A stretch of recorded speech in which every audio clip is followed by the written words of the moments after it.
ಗೋಕರ್ಣದಲ್ಲಿ ಜನ್ಮಾಷ್ಟಮಿ ಎಂದರೆ ಪ್ಯಾಟ್ಲೆ ಹಬ್ಬ.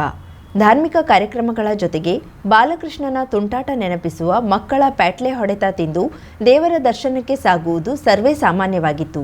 ಆದರೆ ಕಳೆದ ಹಲವು ವರ್ಷಗಳಿಂದ ಮೊಬೈಲ್ ಗೀಳು ಶಿಕ್ಷಣಕ್ಕೆ ಹೊರ ಊರಿಗೆ ತೆರಳುತ್ತಿರುವ ಪರಿಣಾಮ ಹಬ್ಬದ ಮೆರುಗು ನೀಡುತ್ತಿದ್ದ ಮಕ್ಕಳ ತುಂಟಾಟ ಮರೆಯಾಗುತ್ತಿದೆ.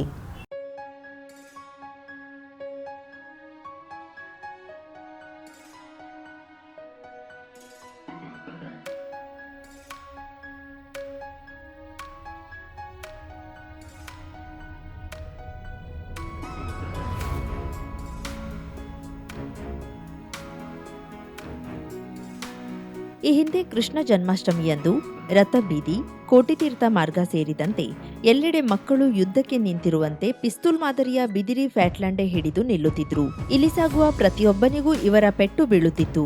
ಕೆಲವೊಂದು ಬಾರಿ ಪ್ರವಾಸಿಗರಿಗೆ ಇದು ಏನೆಂದು ತಿಳಿಯದೆ ಬೈದು ಗದರಿಸಿದ ಘಟನೆಯೂ ನಡೆಯುತ್ತಿತ್ತು. ಆದರೆ ಈ ದಿನದಲ್ಲಿ ಮಕ್ಕಳಿಗೆ ಮಾತ್ರ ಇದು ಮಾಫಿಯಾಗುತ್ತಿರುವುದರಿಂದ ಮತ್ತಷ್ಟು ಖುಷಿಯಿಂದ ಪ್ಯಾಟ್ಲಾಂಡೆಗಳನ್ನ ತೆಗೆದುಕೊಂಡು ಒಬ್ಬರಿಗೊಬ್ಬರು ಹೊಡೆದುಕೊಳ್ಳುತ್ತಾ ಸಂಭ್ರಮಿಸುತ್ತಿದ್ರು. ಸಾಂಪ್ರದಾಯಿಕ ಪಟಾಕಿಯಾದ ಇದನ್ನ ಥೇಟ್ ಪಿಸ್ತೂಲಿನಂತೆ ಉಪಯೋಗಿಸುತ್ತಾರೆ. ಪಿಸ್ತೂಲಿಗೆ ಮದ್ದುಗುಂಡು ತುಂಬಿದಂತೆ ಪ್ಯಾಟ್ಲೆಗೆ ಜುಮ್ಮನಕಾಳು ತುಂಬಿ ಹೊಡೆಯಬೇಕಾಗಿದ್ದು, ಇದೇ ಹಂಗಾಮಿನಲ್ಲಿ ಕಾಡಿನಲ್ಲಿ ಸಿಗುವ ಈ ಕಾಳನ್ನ ಹಾಲಕ್ಕಿ ಒಕ್ಕಲಿಗ ಮಹಿಳೆಯರು ಪೇಟೆಗೆ ತಂದು ಮಾರುತ್ತಾರೆ. ಈ ಬಾರಿ ಸಾಕಷ್ಟು ಜುಮ್ಮನಕಾಳು ಬಂದಿದ್ರೂ ಸಹ ಬೇಡಿಕೆ ಇಲ್ಲದೆ ವ್ಯಾಪಾರ ಕುಸಿದಿತ್ತು. ಇನ್ನು ಅನೇಕ ಕಾಳುಗಳನ್ನ ಹಾಕಿ ಹೊಡೆಯುವ ಡಬ್ಬಿ ಪ್ಯಾಟ್ಲೆ, ಒಂದೇ ಕಾಳು ಹಾಕಿ ಹೊಡೆಯುವ ಸಾದಾ ಪ್ಯಾಟ್ಲೆ ತಯಾರಾಗುತ್ತದೆ. ಹಲವು ದಶಕಗಳಿಂದ ಪ್ಯಾಟ್ಲೆ ತಯಾರಿಸುತ್ತಿರುವ ಗಿರಿಕಟ್ಟಿನ ಪ್ಯಾಟ್ಲೆ ಎಂದು ಪ್ರಸಿದ್ಧಿಯ ಕೃಷ್ಣಗಿರಿ ಮಾತನಾಡಿ, ಮಕ್ಕಳ ಮೊಬೈಲ್ ಗೀಳಿನಿಂದ ಬೇಡಿಕೆ ಇಳಿಮುಖಗೊಂಡಿದೆ. ಸಾಂಪ್ರದಾಯಿಕ ಆಚರಣೆ ಮುಂದಿನ ಪೀಳಿಗೆಗೂ ಮುಂದುವರಿಯಲು ಪಾಲಕರು ಈ ಬಗ್ಗೆ ತಿಳುವಳಿಕೆ ನೀಡಬೇಕು ಎನ್ನುತ್ತಾರೆ. ಪ್ಯಾಟ್ಲೆ ತಯಾರಿಸುವ ಮೇಲಿನಕೇರಿ ನಿವಾಸಿ ತುಕಾರಾಂ ಹುಲ್ಸ್ವಾರ ಮಾತನಾಡಿ, 14 ವರ್ಷದಿಂದ ಈ ಆಟಿಕೆ ತಯಾರಿಸುತ್ತಿದ್ದು, ಒಂದು ಪ್ಯಾಟ್ಲೆಗೆ 150 ರೂಪಾಯಿ, ಜುಮ್ಮನ್ಕಾಯಿ ಗೊಂಚಲೊಂದಕ್ಕೆ 20 ರೂಪಾಯಿ ದರ ಇದೆ. ಅರ್ಧ ಗಂಟೆಯಲ್ಲೇ ಪ್ಯಾಟ್ಲೆ ಮಾಡಿ ಮುಗಿಸುವ ಇವರು ಹಬ್ಬದ ಆಚೀಚೆ ದಿನಗಳಲ್ಲಿ 1000ಕ್ಕೂ ಹೆಚ್ಚಿನ ಪ್ಯಾಟ್ಲೆಗಳನ್ನ ತಯಾರಿಸುತ್ತಿದ್ದೆ ಎನ್ನುತ್ತಾರೆ. ಇದು ಪ್ಯಾಟ್ಲೆ ಹಬ್ಬ ಅಂತ ಇರುತ್ತೆ. ಕೃಷ್ಣಾಷ್ಟಮಿ ಮಾತ್ರ ಅಂದರೆ ನಮ್ಮದು ಗೋಕರ್ಣ ಇದೇ ಮೂಲ, ಹುಟ್ಟುತ್ತೆ ಇದು ಗೋಕರ್ಣದಲ್ಲಿ. ನಾನು ಸುಮಾರು 14 ವರ್ಷ ಇದು ಸ್ಟಾರ್ಟ್ ಮಾಡಿದ್ದೆ. ಇನ್ನೂವರೆಗೆ ಪ್ಯಾಟ್ಲೆ ಮಾಡ್ತಾ ಇರ್ತಾನೆ. ಈ ಹಬ್ಬಕ್ಕೆ 4 ದಿವಸ ಇರಬೇಕಾದ್ರೆ ನಾನು ಪ್ಯಾಟ್ಲೆ ಮಾಡ್ತಾನೆ, ಮಾರ್ಕೆಟಿಗೆ ತಗೊಂಡು ಹೋಗ್ತಾನೆ. ಕನಿಷ್ಠ ಅಂದರೆ ಒಂದು ಪ್ಯಾಟ್ಲೆಗೆ 105 ರೂಪಾಯಿ, ಸುಮಾರು ಒಂದು 200-300 ಪ್ಯಾಟ್ಲೆ ಖಾಲಿ ಆಗ್ತದೆ. ಮತ್ತು ಇದು ಮನೆ ಹತ್ರನೂ ಬಂದು ತಗೊಂಡು ಹೋಗ್ತಾರೆ. ಮತ್ತೊಂದು ಇದರಿಂದ ಯಾವ ತೊಂದರೆನೂ ಆಗೋದಿಲ್ಲ. ಈ ಚಿಕ್ಕ ಮಕ್ಕಳಿಗೆ ಈ ಕೇಕು, ಸರ ಮತ್ತು ಪಟಾಕಿ ಎಲ್ಲ ಹೊಡಿತಾರಲ್ಲ, ಅದರಿಂದ ಸ್ವಲ್ಪ ತೊಂದರೆ ಆಗ್ತದೆ. ಕೆಮಿಕಲ್ ಇರ್ತದೆ. ಇದಕ್ಕೆ ಕೆಮಿಕಲ್ ಇರೋದ್ರಲ್ಲಿ ಏನಿಲ್ಲ. ಇದಕ್ಕೆ ಜುಮ್ಮನ ಕಾಳು ಅಂತಾರೆ ನಾವು ಕನ್ನಡದಲ್ಲಿ, ಜುಮ್ಮನ ಕಾಳು. ಇದು ಪದಾರ್ಥಕ್ಕೆಲ್ಲ ಹಾಕ್ತಾರೆ, ಈ ಮೀನು ಸಾರಿಗೆಲ್ಲ ಹಾಕ್ತಾರೆ. ಇದೇ ಜುಮ್ಮನ ಕಾಳು. ಇದರಿಂದ ಏನು ತೊಂದರೆ ಇಲ್ಲ. ಇದೇ ನಮ್ಮ ಗೋಕರ್ಣ ಸ್ಪೆಷಲ್. ಗೋಕರ್ಣದಲ್ಲಿ ಅಂದರೆ ಇವತ್ತೇ ಮತ್ತು ನಾಳೆಗೆ ಜೋರು ಸೇಲ್ ಆಗ್ತದೆ. ಪ್ಯಾಟ್ಲೆ ಹಬ್ಬ ಅಂತ ಈಗ ಭಾಳ ಜನ ಬರ್ತಾರಲ್ಲ, ಟೂರಿಸ್ಟ್ ಮಂದಿ ತಗೊಂಡು ಹೋಗ್ತಾರೆ. ಓಕೆ ಸರ್, ತಗೊಂಡು ಹೋಗ್ತಾರೆ. ಕನಿಷ್ಠ ಪಕ್ಷ ನೀವು ಒಂದು ಪೆಟ್ಲೆ ರೆಡಿ ಮಾಡಲಿಕ್ಕೆ ಎಷ್ಟೊತ್ತು ಬೇಕಾಗ್ತದೆ ಸರ್? ಏನಿಲ್ಲ, ಒಂದು ಅರ್ಧ ಗಂಟೆ ಅಷ್ಟೇ. ಅರ್ಧ ಗಂಟೆ. ಹಾಂ. ಹಂಗಾರೆ ದಿನಕ್ಕೆ ಎಷ್ಟು ಮಾಡ್ತೀರಿ ಸರ್ ನೀವು? ದಿವಸಕ್ಕೆ ಒಂದು 50-60 ಮಾಡ್ತೇವೆ. 50-60 ಮಾಡ್ತೀರಿ. ಆದರೂ ನಿಮ್ಗೆ ಪೂರೈಸೋಕ್ಕಾಗೋದಿಲ್ಲ ಅಲ್ಲ, ಅಷ್ಟು ಜನ ಬರ್ತಾರೆ. ಅಂದರೆ ಬಂದು ಬಿಡ್ತಾರೆ ಜನ ಫುಲ್ 4 ದಿಕ್ಕಿನಲ್ಲಿ. ಈಗ ನಾನು ಮಾರ್ಕೆಟಿಗೆ ತಗೊಂಡು ಹೋಗ್ಬಿಟ್ರೆ ಒಂದು ಅರ್ಧ ಗಂಟೆ ಒಳಗೆ ಅಷ್ಟು ಖಾಲಿ. ಮಕ್ಕಳು ಬರ್ತಾನೆ. ಹೋದ ಸಲ ಹಾಗಾಗಿತ್ತು. ಒಂದು 500 ಪ್ಯಾಟ್ಲೆ ಇದ್ರು ಕಡಿಮೆನೇ ಇತ್ತು. 500 ಪ್ಯಾಟ್ಲೆ ಇತ್ತು ನನ್ನ ಹತ್ರ. 500 ಪ್ಯಾಟ್ಲೆನೂ ಖಾಲಿ ಆಗುತ್ತೆ. ಮತ್ತು ಬೇಕಂತ ಅಂತಾರೆ. ಬಿದಿರು ತರಲಿಕ್ಕೆ ಭಾಳ ದೂರ ಹೋಗ್ಬೇಕಾಗ್ತದೆ. ಹಣ ಕೊಟ್ಟೆ ತರಬೇಕಿದೆ. ನಿಮ್ಗೆ ಯಾವುದು ರೆಡಿಮೇಡ್ ಹೋಲ್ಸೇಲ್ ಈ ರೀತಿ ಸಿಗೋದಿಲ್ಲ, ಬರೀ ಎಲ್ಲ ನೀವು ತೊಗೊಂಬರ್ಬೇಕು ಅಂತ ಬಂದು ಕಟಿಂಗ್ ಮಾಡಿ. ಕರಾವಳಿ ಮುಂಜಾವು ಡಿಜಿಟಲ್ ನ್ಯೂಸ್, ವಿನಾಯಕ್ ಶಾಸ್ತ್ರಿ, ಗೋಕರ್ಣ.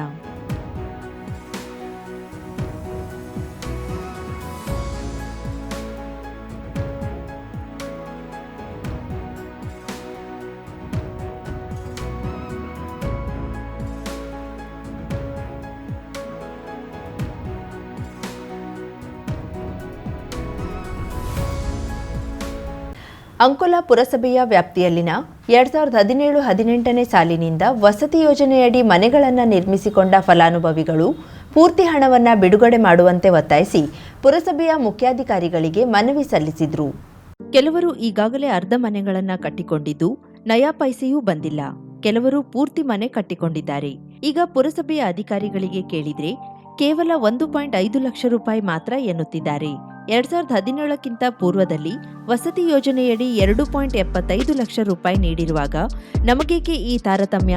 ಈ ಕುರಿತು ಶಾಸಕರಲ್ಲೂ ಮನವಿ ಸಲ್ಲಿಸಿದ್ದು, ಮುಖ್ಯಮಂತ್ರಿಗಳಿಗೂ ಪತ್ರ ಬರೆದಿದ್ದೇವೆ. ಆದರೆ ಯಾವ ಉತ್ತರವೂ ಬಂದಿಲ್ಲ. ಬ್ಯಾಂಕುಗಳಲ್ಲಿ ಸಾಲ ಮಾಡಿ ಬಂಗಾರ ದಾಗಿನೆಗಳನ್ನ ಅಡಮಾನ ಇಟ್ಟು ಮನೆ ಕಟ್ಟಿಕೊಂಡಿದ್ದೇವೆ. ಬ್ಯಾಂಕಿನವರು ಸಾಲ ತುಂಬದಿದ್ರೆ ಮನೆ ಜಪ್ತಿ ಮಾಡ್ತಾರೆ. ಹೀಗಾಗಿ ಕೂಡಲೇ ಬಾಕಿ ಹಣವನ್ನ ಬಿಡುಗಡೆ ಮಾಡುವಂತೆ ಕ್ರಮ ವಹಿಸಬೇಕೆಂದು ಮನವಿಯಲ್ಲಿ ತಿಳಿಸಿದ್ದಾರೆ. ಈ ವೇಳೆ ಮನವಿದಾರರ ಪರ ಆಗಮಿಸಿದ್ದ ಜಿಲ್ಲಾ ಮಹಿಳಾ ಕಾಂಗ್ರೆಸ್ ಅಧ್ಯಕ್ಷೆ ಸುಜಾತಾ ಗಾಂವ್ಕರ್ ಮಾತನಾಡಿ, ಹಿಂದಿನ ಅವಧಿಯಲ್ಲಿ ಅಧಿಕಾರದಲ್ಲಿದ್ದ ಸರ್ಕಾರ ವಸತಿ ಯೋಜನೆಯಲ್ಲಿ ಮನೆಗಳನ್ನೇ ಮಂಜೂರಿ ಮಾಡಿರಲಿಲ್ಲ. ಹೀಗಾಗಿ ಫಲಾನುಭವಿಗಳು ರಾಜ್ಯದ ಯೋಜನೆಯಿಂದ ವಂಚಿತರಾಗಬೇಕಾದ ಪರಿಸ್ಥಿತಿ ಎದುರಾಗಿದೆ. ಮಾನವೀಯ ನೆಲೆಯಲ್ಲಿ ಸಾಧ್ಯವಾದರೆ ಹೊಸದಾದ ಪ್ರಸ್ತಾವನೆಯನ್ನ ಕಳುಹಿಸಿ ಹೆಚ್ಚಿನ ಹಣ ಮಂಜೂರಿಗೆ ಪ್ರಯತ್ನಿಸಬೇಕೆಂದು ಮುಖ್ಯಾಧಿಕಾರಿಯಲ್ಲಿ ವಿನಂತಿಸಿದರು.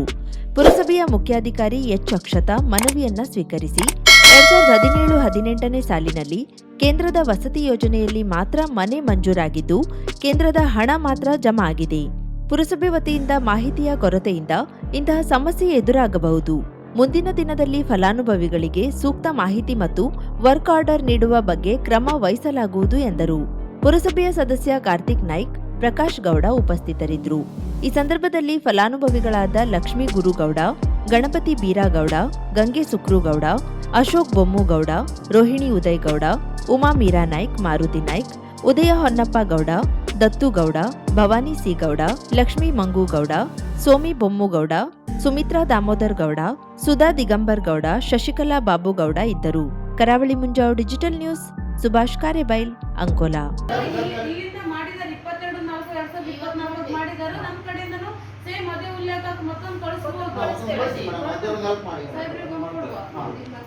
ಅವರು ಅರ್ಜಿ ಕೊಟ್ಟಿರ್ತಾರೆ. ಎರಡನೇದಾಗ ನಾವು ವರ್ಕ್ ಆರ್ಡರ್ ಕೊಟ್ಟಾಗ ವರ್ಕ್ ಆರ್ಡರ್ ಕ್ಲಿಯರ್ ಆಗಿ ಮೆನ್ಷನ್ ಆಗಿರ್ತದೆ. ವರ್ಕ್ ಆರ್ಡರ್ ಕೊಡ್ಲಿಲ್ಲ ಅಂತಲ್ಲ ಪಾಪ, ಅದೊಂದು ಬೇಕಲ್ಲ. ಅದಕ್ಕೆ ಯಾರು ಹೊಣೆ? ವರ್ಕ್ ಆರ್ಡರ್ ಕೊಡ್ಲಿಕ್ಕೆ ಯಾರನ್ನ ನಾವು ಇದು ಮಾಡಬೇಕು? ಅಧಿಕಾರಿಗಳಿಗೆ ಕೊಡ್ಲಿ. ವರ್ಕ್ ಆರ್ಡರ್ ಕೊಡ್ಲಿಲ್ಲ ಅಂತ ಅಧಿಕಾರಿಗಳನ್ನ ಹೊಣೆ ಮಾಡಬೇಕು. ವರ್ಕ್ ಆರ್ಡರ್ ಕೊಡದೆ ಮನೆ ಕಟ್ಟಿದ್ದಕ್ಕೆ ಯಾರನ್ನ ಹೊಣೆ ಮಾಡೋದು? ಮನೆಗೆ ಹೋಗಿ ಅಲ್ಲ, ವರ್ಕ್ ಆರ್ಡರ್ ಕೊಟ್ಟಿದ್ದು ಹೌದು. ನಿಮ್ಮ ನಂಬಿಕೆ ಇದೆಯಲ್ಲ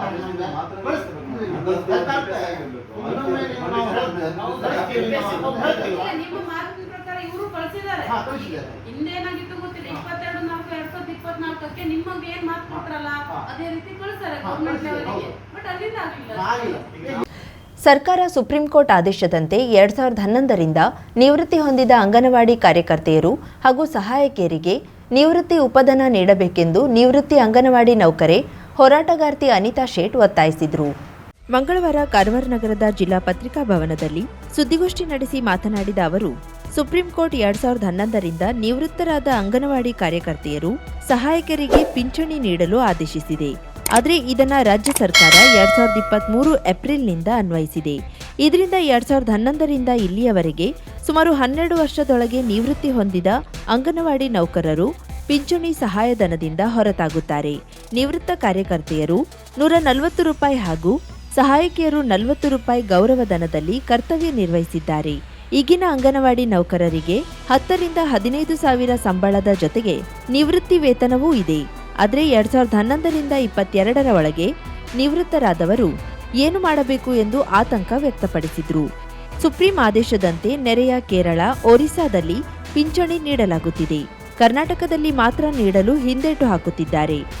ಎನ್ಪಿಎಸ್ ಅಂಗನವಾಡಿ ನೌಕರರ ವೇತನವನ್ನ ಷೇರು ಮಾರುಕಟ್ಟೆಯಲ್ಲಿ ಹೂಡಿಕೆ ಮಾಡಿದ್ದಾರೆ. ಅಲ್ಲಿನ ಲಾಭ ಆಧರಿಸಿ ಪಿಂಚಣಿ ದೊರೆಯುತ್ತಿದೆ. ಹೀಗಾಗಿ ಪಿಂಚಣಿ ಪ್ರಮಾಣ ಕೂಡ ಕಡಿಮೆಯಾಗಿದೆ. ಆದುದರಿಂದ ನ್ಯಾಯಾಲಯದ ಮೆಟ್ಟಿಲು ಹತ್ತುತ್ತಿದ್ದೇವೆ. ಸರ್ಕಾರದ ಆದೇಶದ ವಿರುದ್ಧ ತಡೆಯಾಜ್ಞೆ ತರುತ್ತೇವೆ ಹಾಗೂ ಸಚಿವೆ ಲಕ್ಷ್ಮೀ ಹೆಬ್ಬಾಳ್ಕರ್ರಿಗೆ ಮನವಿ ನೀಡುತ್ತೇವೆ ಎಂದು ಸರ್ಕಾರದ ಅನ್ಯಾಯದ ವಿರುದ್ಧ ನುಡಿದರು. ಸರ್ಕಾರದಲ್ಲಿ ಸತತವಾಗಿ ನಾವು 35ರಿಂದ 40 ವರ್ಷ ಸೇವೆ ಕೊಟ್ಟಿದ್ದೇವೆ. ಗೌರವಧನ ಕಾರ್ಯಕರ್ತೆಯಾಗಿ 35ರಿಂದ 40 ವರ್ಷ ಸೇವೆ ಕೊಡುವಾಗ ಕೇವಲ 140 ರೂಪಾಯಿ ಕಾರ್ಯಕರ್ತೆಯರು, 40 ರೂಪಾಯಿ ಸಹಾಯಕಿಯರು ಒಂದು ತಿಂಗಳಿಗೆ ಗೌರವಧನ ತಗೊಂಡು ಸೇವೆಯನ್ನು ಕೊಟ್ಟಿದ್ರು. ಅಂತ ಕಾರ್ಯಕರ್ತರು ಇವರು ನಿವೃತ್ತಿ ಆದಾಗ ಅವರಿಗೆ ಪಿಂಚಣಿ ಇಲ್ಲ, ಯಾವುದೇ ಒಂದು ಸಹಾಯಧನ ಇಲ್ಲ. ಎಷ್ಟೋ ಸರ್ಕಾರದ ನೌಕರರಿಗೆ ಇವತ್ತು ಏನಂತಂದ್ರೆ ನಿವೃತ್ತಿ ಹಣ ಬರ್ತದೆ. ಗಂಡ ಡೆತ್ ಆದ್ರೆ ಹೆಂಡತಿಗೂ ಕೂಡ ಬರ್ತದೆ. ಆದ್ರೆ ಅಂಗನವಾಡಿ ನೌಕರರಿಗೆ ಮಾತ್ರ ಯಾವುದೇ ಒಂದು ಗೌರವ ಪಿಂಚಣಿ ಅನ್ನೋದು ಇಲ್ಲ. ಒಂದು ಸಣ್ಣ ಗೌರವಧನದಿಂದ ಸೇವೆ ಕೊಟ್ಟು ಬಂದಂತ ನಮಗೆ ಸದ್ಯ ಅಂದ್ರೆ 2022ರಲ್ಲಿ ಸುಪ್ರೀಂ ಕೋರ್ಟ್ ಅಲ್ಲಿ ಒಂದು ಆದೇಶ ಆಗಿದೆ. ರಿಟೈರ್ಡ್ ಆದವರಿಗೆ ಕೊಡ್ಬೇಕು ಅಂತ ಬಂದಿದೆ. ಅದನ್ನ ಇವತ್ತು ಸರ್ಕಾರ ಏನ್ ಮಾಡಿದೆ ಅಂತಂದ್ರೆ, ಕೋರ್ಟ್ ಏನು 2011ರಲ್ಲಿ ಕೊಡ್ಬೇಕು ಅನ್ನೋದನ್ನ ಮತ್ತು 2023 ಏಪ್ರಿಲ್ ಅಲ್ಲಿ ಏನ್ ರಿಟೈರ್ಡ್ ಆಗ್ತಾರೆ ಅವ್ರಿಗೆ ಮಾತ್ರ ಈ ಗ್ರಾಜ್ಯುಯಿಟಿಯನ್ನ ಕೊಡ್ಬೇಕು ಅಂತ ಆದೇಶವನ್ನ ಹಾಕಿದೆ. ಇದರಿಂದ ಏನಾಗ್ತದೆ ಅಂದ್ರೆ, ಕೇವಲ ಒಂದು 40 ರೂಪಾಯಿನೋ 140 ರೂಪಾಯಿನೋ ತಗೊಂಡು ದುಡ್ದು ಏನ್ ನಿವೃತ್ತಿ ಆಗಿದ್ದಾರೆ, ಇವತ್ತು ಕಷ್ಟದಲ್ಲಿದ್ದಾರೆ, ಯಾವುದೇ ಒಂದು ಕೆಲಸ ಮಾಡ್ಲಿಕ್ಕೆ ಆಗೋದಿಲ್ಲ ಅಂತ ಕಾರ್ಯಕರ್ತೆ ಮತ್ತು ಸಹಾಯಕರಿಗೆ ತುಂಬಾ ಅನ್ಯಾಯ ಆಗ್ತಾ ಇದೆ. ಇವತ್ತೇನಂತಂದ್ರೆ, ಈಗಿದ್ದಾಗ ಬಂದೆಲ್ಲ ಕಾರ್ಯಕರ್ತರಿಗೆ ಬಂದ ತಕ್ಷಣ 10,000 11,000 ಹೀಗೆ ಗೌರವಧನ ಸಿಗ್ತಾ ಇದೆ. NPS ಕೂಡ ಅವ್ರಿಗೆ ಬರ್ತದೆ. ಆಮೇಲೆ ಹಿಂದೆ ಸರ್ಕಾರ ಒಂದು ಆದೇಶ ಆಗಿತ್ತು, 50,000 ಇದೀಗ ಕಾರ್ಯಕರ್ತರಿಗೆ 30,000 ಸಹಾಯಕರಿಗೆ ಕೊಡ್ತೀನಿ ಅಂತ. ಅದು ಕೂಡ ಏನ್ ಮಾಡಿದೆ ಸರ್ಕಾರ, NPS ಹಣ ಕೂಡ ಶೇರ್ ಮಾರ್ಕೆಟಿಗೆ ಹಾಕೊಂಡು ಅಲ್ಲಿ ಈಗ ಮೊದಲು ರಿಟೈರ್ಡ್ ಆದವರಿಗೆ 1,80,000 90,000 ಬರ್ತದೆ. ಆಮೇಲೆ ರಿಟೈರ್ಡ್ ಆದವರಿಗೆ 50,000 60,000 ಅಂದ್ರೆ ಆ ಮಾರ್ಕೆಟ್ ಆಗಿರ್ತದೆ ಆ ತರ ದುಡ್ಡು ಬರ್ತಾ ಇದೆ. ಅದು NPS ಹಣ ಹಾಕಿ ನಾವೇನ್ ಮಾಡ್ತಾ ಇದೀವಿ ಅಂದ್ರೆ, ಈ ಕೋರ್ಟ್ ಆದೇಶ ಸರ್ಕಾರ ಪಾಲನೆ ಮಾಡಬೇಕು. ಸರ್ಕಾರದ ಕೋರ್ಟಿಗೆ ಸ್ಟೇ ಹೋಗ್ತಾ ಇದೀವಿ. ಏನ್ 2023 ಏಪ್ರಿಲ್ ಇಂದ ಆದವ್ರಿಗೆ ಕೊಡೋದಲ್ಲ, ಕೋರ್ಟ್ ಏನ್ 2011ರಲ್ಲಿ ಹೇಳಿದೆ ನೋಡಿ, ಅಲ್ಲಿಂದನೇ ಕೊಡ್ಬೇಕು ಅಂತ ನಾವು ಸ್ಟೇ ಹೋಗ್ತಾ ಇದೀವಿ. ಅಂಗನವಾಡಿ ಕಾರ್ಯಕರ್ತರಿಗೆ ಸಹಾಯಕರಿಗೆ ಗ್ರಾಜ್ಯುಯಿಟಿ ಕೊಡ್ಬೇಕಂತ ಒಂದು ಸುಪ್ರೀಂ ಕೋರ್ಟ್ ಆದೇಶ ಆಗಿದೆ. ಆ ಆದೇಶವನ್ನ ಬೇರೆ ಬೇರೆ ರಾಜ್ಯದವರು ಕೇರಳ, ಗುಜರಾತ್, ಒರಿಸ್ಸಾ, ರಾಜಸ್ಥಾನ ಎಲ್ಲ ಕೊಟ್ಟಿದ್ದಾರೆ. 2011ರಿಂದ ರಿಟೈರ್ಡ್ ಆದ ಕಾರ್ಯಕರ್ತರಿಗೆ ಒಂದು ಸಹಾಯಕರಿಗೆ ಕೊಟ್ಟಿದ್ದಾರೆ. ಆದ್ರೆ ನಮ್ಮ ಕರ್ನಾಟಕ ಸರ್ಕಾರ ಮಾತ್ರ 2023 ಏಪ್ರಿಲ್ ಇಂದ ರಿಟೈರ್ಡ್ ಆದ ಕಾರ್ಯಕರ್ತರು ಸಹಾಯಕರಂತ ಒಂದು ಆದೇಶ ಹೊರಡಿಸಿದ್ದಾರೆ. ಇದು ನಮ್ಗೆಲ್ಲ ತುಂಬಾ ಅನ್ಯಾಯ. ನಾವೀಗ 2022, 20 ಈ ತರ ರಿಟೈರ್ಡ್ ಆಗಿರ್ತೀವಲ್ಲ, ಆದ್ರೆ ನಮ್ಗೆ ತುಂಬಾ ಅನ್ಯಾಯ ಆಗಿದೆ. ಯಾವಾಗ ಸುಪ್ರೀಂ ಕೋರ್ಟ್ ಆದೇಶ ಮಾಡಿದ್ಯೋ ಅದೇ ತಾರೀಕಿನಿಂದ ನಮ್ಗೆಲ್ಲರಿಗೂ ಕೊಡ್ಬೇಕು. ಇದು ನಮ್ಮ ಕೋರಿಕೆ. ಈ ಸಂದರ್ಭದಲ್ಲಿ ರೋಹಿಣಿ, ಜ್ಯೋತಿ, ಮಹಾಲಕ್ಷ್ಮಿ, ಪ್ರೇಮಾ ನಾಯ್ಕ್, ಜಾನಕಿ ಶೆಟ್ಟಿ ಇದ್ದರು.